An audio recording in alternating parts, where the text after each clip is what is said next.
Paz e bem, meus irmãos e minhas irmãs. Hoje é sexta-feira, dia 13 de agosto.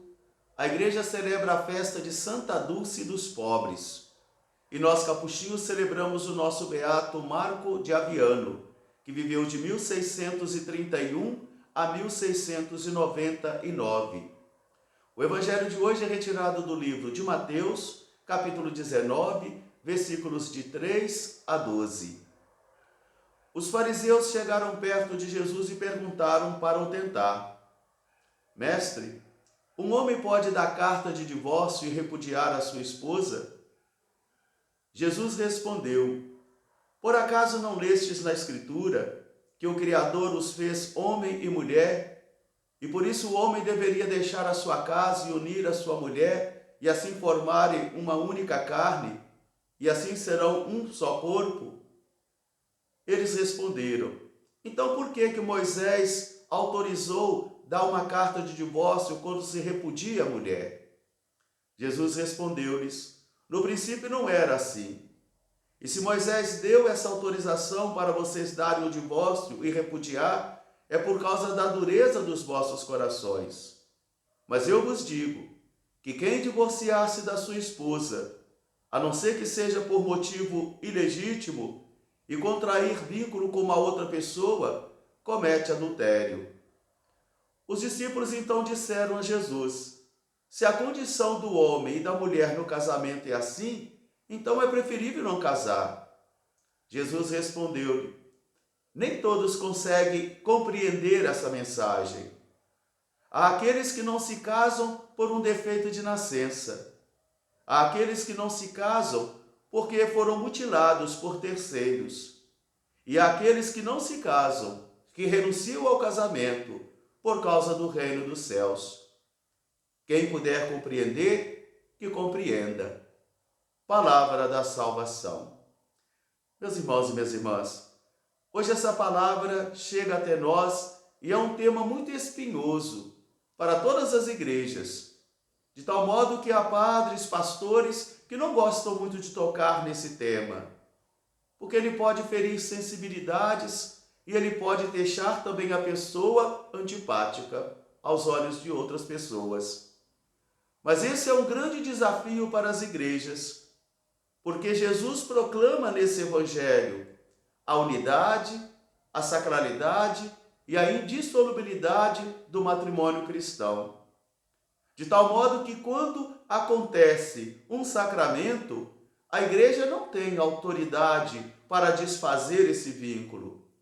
E a igreja faz uma distinção entre matrimônio e sacramento. De tal modo que pode acontecer um matrimônio na igreja que não é sacramento, principalmente se uma das partes está enganando o outro. Principalmente se uma das partes não tem uma decisão profunda de amar e de respeitar o outro, de tal modo que uma das partes esteja casando sozinha. Aí é um casamento ilegítimo.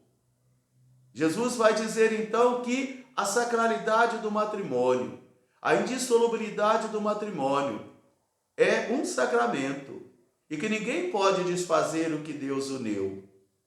Os discípulos ficaram escandalizados. E eles vão dizer então, mas se é assim a condição, então para que casar? Não vale a pena casar na igreja. A gente pensa que esse pensamento só faz parte do universo dos casais de hoje? Não. Os discípulos da primeira hora já viam as dificuldades da vida conjugal.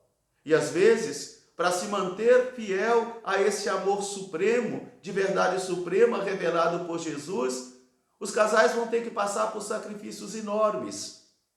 Mas tudo isso só pode acontecer e só pode ser levado a bom termo se cada uma das partes entender aquele chamado, aquela vocação, aquela convocação matrimonial como um modo de servir e de buscar a Deus.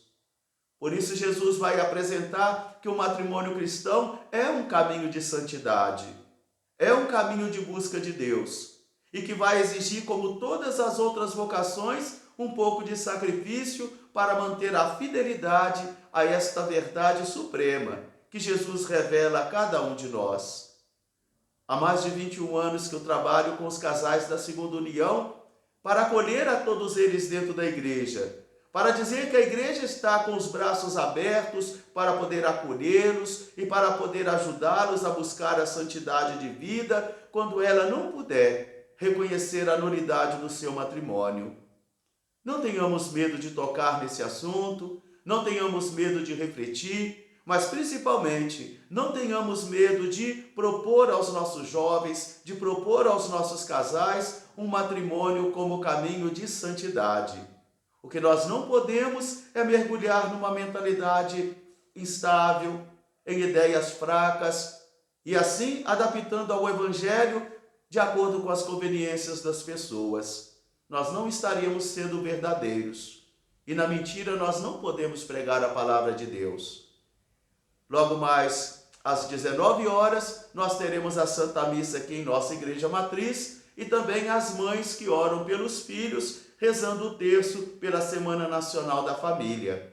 Amanhã, dia 14, sábado, às 8 horas da manhã, estaremos saindo com a imagem da Imaculada Conceição da nossa Catedral Metropolitana, rumo à nossa Igreja Matriz. Às 4 horas da tarde, o nosso Bispo Diocesano estará aqui em nossa Matriz para celebrar a Missa das Crianças, abençoando a imagem da Imaculada, e vocês poderão acompanhar também pela internet. E às 19h30, nesse dia 14, também teremos uma outra Santa Missa que vocês poderão acompanhar pela internet. Que Santa Dulce dos Pobres e o Beato Marco de Abiano abençoe os nossos casais, ajudando-os a superar as suas dificuldades. Um grande abraço para todos, paz e bem, até amanhã, se Deus quiser.